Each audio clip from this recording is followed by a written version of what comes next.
Sabes, há uma ideia que me ficou de uma das fontes que recebemos, da psicóloga Francine Shapiro.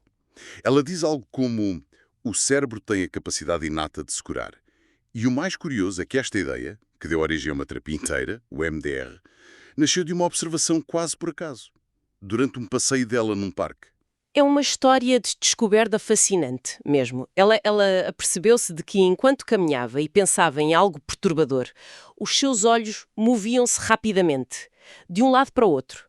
E que, no final, a perturbação tinha diminuído. Não desapareceu, mas perdeu a força. Exato. E foi esse o ponto de partida para um método que ela, testou e refinou durante anos e que hoje é reconhecido pela Organização Mundial da Saúde. E é precisamente isso que vamos analisar hoje. Temos um conjunto de fontes que explicam o que é esta terapia, EMDR, o seu protocolo de 8 fases, a neurociência por trás.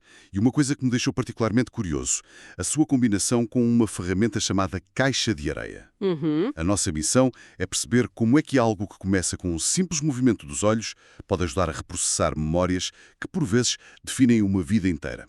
Ok, vamos começar pelo nome que é um bocado técnico. EMDR.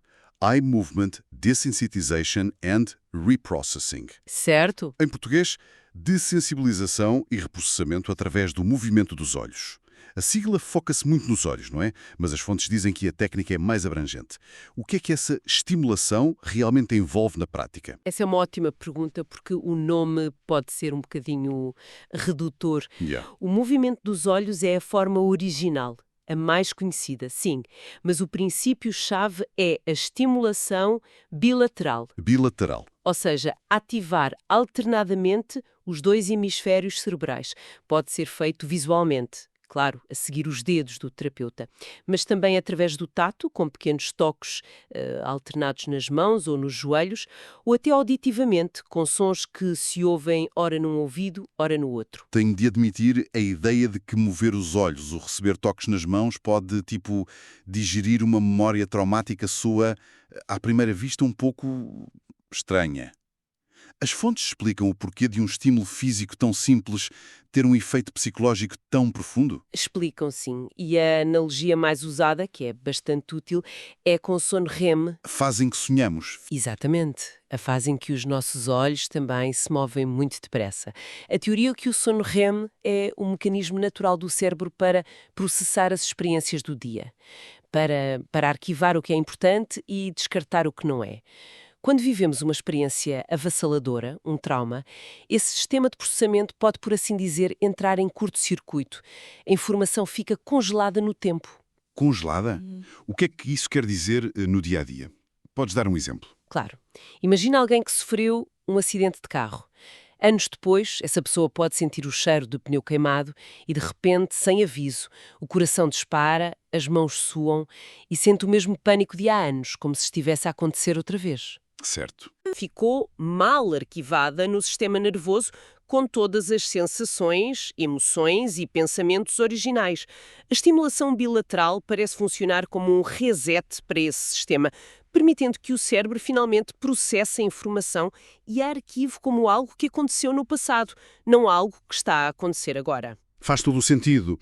Uma das fontes cita a própria Francine Shapiro a dizer: não estamos a mudar a memória, mas a forma como a memória é armazenada. Ou seja, o facto não muda, mas a sua carga tóxica, sim. Precisamente. E as fontes que vimos estão cheias de testemunhos que vão muito para além do stress pós-traumático. Pessoas com fobias, ansiedade, depressão e até casos de dores crónicas que os médicos não conseguiam explicar. Uma pessoa relatou que as dores que a atormentavam e que eram inexplicáveis simplesmente desapareceram. Exatamente, porque essas dores podem ser a manifestação física dessa energia da memória que ficou, lá está, presa no corpo. Se a origem é processada, o sintoma físico pode deixar de ter razão para existir. Ok. Então, se o objetivo é reativar este processo natural do cérebro, imagino que não possa ser feito de qualquer maneira, especialmente com memórias tão sensíveis. Deve haver um método muito rigoroso por trás. Sem dúvida. E essa é uma das grandes forças do MDR. Não é nada vago ou improvisado. Segue um protocolo muito claro, dividido em 8 fases. Para ser mais fácil de seguir, podemos pensar nestas 8 fases como se fossem 3 grandes partes: a preparação, o processamento e a integração. Vamos a isso. Como é essa fase de preparação? A preparação, que corresponde às fases 1 e 2, é a fundação de todo o trabalho. Pode durar uma sessão ou vários meses.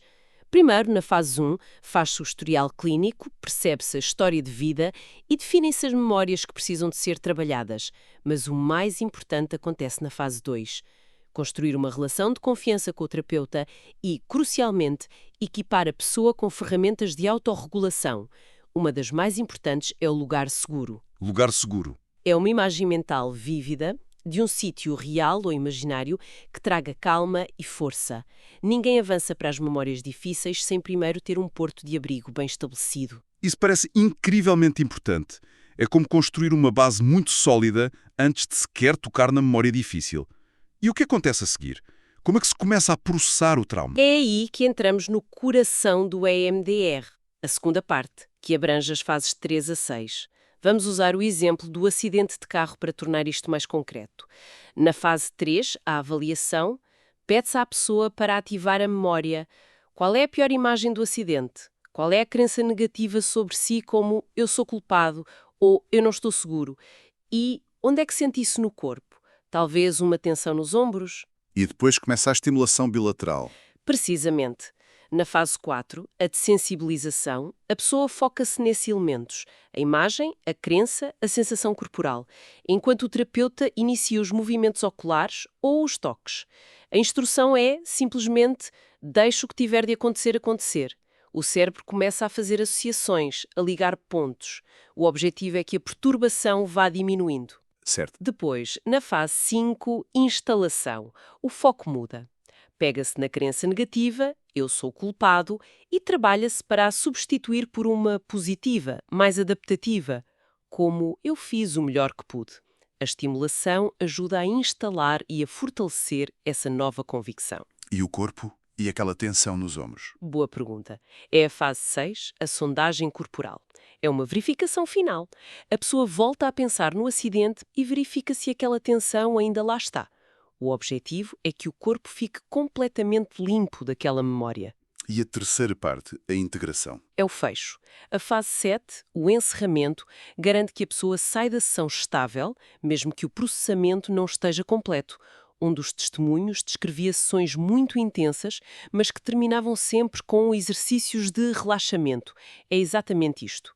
E a fase 8, a reavaliação, acontece no início da sessão seguinte. O que mudou? Houve sonhos, novos insights. Isto informa os próximos passos. É um ciclo. Este processo parece depender muito da capacidade de verbalizar e visualizar uma memória específica. Mas isso levou-me a pensar, e quando não há palavras, o que é que as fontes dizem sobre traumas que aconteceram antes de termos linguagem, em crianças muito pequenas, ou sobre experiências tão avassaladoras que simplesmente não se conseguem descrever? Porque o trauma nem sempre tem um guião, pois não? Essa é a questão central que nos leva à outra ferramenta, a caixa de areia. Desenvolvida originalmente por Dora Kalf, é literalmente uma caixa de madeira com o fundo azul, cheia de areia, acompanhada por uma coleção vasta de miniaturas. Pessoas, animais, monstros, super-heróis, casas, árvores, tudo o que se possa imaginar. E como é que isso funciona? É uma forma de dar expressão a conteúdos que não têm palavras. Há uma citação do Daniel Siegel que resume isto perfeitamente. Apenas uma parte da lembrança pode ser traduzida nos pacotes de informação baseados na linguagem. A caixa de areia dá acesso a tudo o resto. Exatamente. E a combinação com o EMDR, detalhada num protocolo da Ana Gomes, é muito poderosa. A pessoa pode construir a cena traumática na caixa. Isso já cria uma distância segura, percebes? A cena está ali, na caixa, não apenas dentro da cabeça. Estou a ver. E depois, durante o reprocessamento, as miniaturas tornam-se recursos ativos. A pessoa pode literalmente pegar numa miniatura de um leão ou de um super-herói e colocá-la ao seu lado na cena para se sentir mais protegida. Adoro essa ideia. É como se a pessoa pudesse recrutar o seu próprio exército de vingadores para lutar contra uma memória antiga. É dar poder a quem se sentia impotente. É essa a sensação, exatamente. As figuras podem ser movidas à medida que a perspectiva muda. Um monstro assustador pode ser virado de costas ou até enterrado na areia. Uma técnica muito concreta que as fontes mencionam é a pendulação. Divide-se a caixa, de um lado constrói-se o lugar seguro, com figuras de proteção, do outro a cena perturbadora. E depois, durante a estimulação, a atenção move-se deliberadamente entre o lado seguro e o lado da perturbação. É uma forma muito física de treinar o sistema nervoso a tolerar o desconforto sem ser inundado por ele. Ok, então temos um protocolo estruturado e uma ferramenta não verbal incrivelmente criativa. Tudo isto parece muito prático, mas vamos ainda mais fundo. O que é que está, de facto, a acontecer no cérebro durante isto tudo? As fontes falam da base neurobiológica. Falam e ajuda a perceber porque é que isto funciona. O modelo mais simples é o do cérebro trino. Pensemos em 3 cérebros sobrepostos. Na base, o cérebro reptiliano, responsável pela sobrevivência, pela luta, fuga, congelamento. O mais instintivo. Sim. Por cima, o cérebro límbico, o centro das emoções. E no topo, o neocórtex, o cérebro racional, da lógica e da linguagem. Quando o trauma acontece, é como se os cérebros inferiores dessem um golpe de estado. O alarme do cérebro emocional, a amígdala, dispara e sequestra o cérebro racional. A pessoa deixa de pensar e passa a reagir. E o EMDR ajuda a devolver o comando ao cérebro racional. Ajuda a criar uma comunicação saudável entre os 3. A estimulação bilateral parece acalmar a amígdala e permitir que o neocórtex entre em jogo para dar sentido à experiência. Uma das fontes de Peter Levine descreve isto de forma brilhante. Ele diz que os sintomas traumáticos não são causados pelo evento em si, mas pela energia residual da experiência que não é descarregada do corpo. Energia presa no corpo. É uma imagem muito forte. É a energia da resposta de luta ou fuga que nunca se completou. Isso leva-me a perguntar, por que é que essa energia fica presa em algumas pessoas e noutras não, mesmo que passem por eventos semelhantes? O que nos torna mais vulneráveis? As fontes abordam isso. Abordam, sim. E a resposta leva-nos à nossa infância, à teoria do apego. A forma como o nosso sistema nervoso aprende a regular-se, a passar da angústia para a calma, é moldada nos primeiros anos de vida na relação com os nossos cuidadores. Se tivermos cuidadores que respondiam às nossas necessidades, que nos acalmavam, aprendemos que o mundo é um lugar seguro. Isto é um apego seguro. Espera lá. Então as fontes estão a dizer que a nossa capacidade de lidar com um trauma na vida adulta pode ser em grande parte definida pela forma como os nossos pais nos pegaram ao colo em bebés. Que a base de tudo isto é essa primeira relação. É aí que o nosso sistema nervoso aprende o que é seguro e como voltar à calma. Se essa base for instável ou imprevisível, um apego inseguro, o sistema nervoso pode ficar em alerta permanente, como se estivesse sempre à espera do próximo perigo. O trauma, mais tarde na vida, encontra assim um terreno fértil para se instalar. O terapeuta, neste contexto, não aplica apenas uma técnica. A própria relação terapêutica segura funciona como um corregulador, oferecendo ao sistema nervoso a experiência de segurança que talvez nunca tenha tido. Então, o que significa isto tudo? Começámos com uma ideia que parecia quase ficção científica, curar com movimentos oculares. E acabámos a falar da biologia do cérebro e da importância fundamental de como fomos amados na infância. Passamos por um protocolo rigoroso, por ferramentas criativas que dão voz ao que não tem palavras. É um universo muito mais complexo do que o nome sugere. No fundo, o objetivo não é apagar o que aconteceu. Isso é impossível. É tirar-lhe o poder de controlar o presente. É transformar a memória de uma ferida aberta numa cicatriz. A memória continua lá, faz parte da história da pessoa, mas já não dói ao toque. Certo. Os testemunhos refletem isso. Pessoas que se veem livres de pesos que carregavam há anos, encontrando um novo equilíbrio e, acima de tudo, uma nova qualidade de vida. Para terminar, uma das fontes, focada no trabalho com a caixa de areia, fala da importância de identificar as nossas estratégias de sobrevivência, muitas vezes representadas por miniaturas de animais.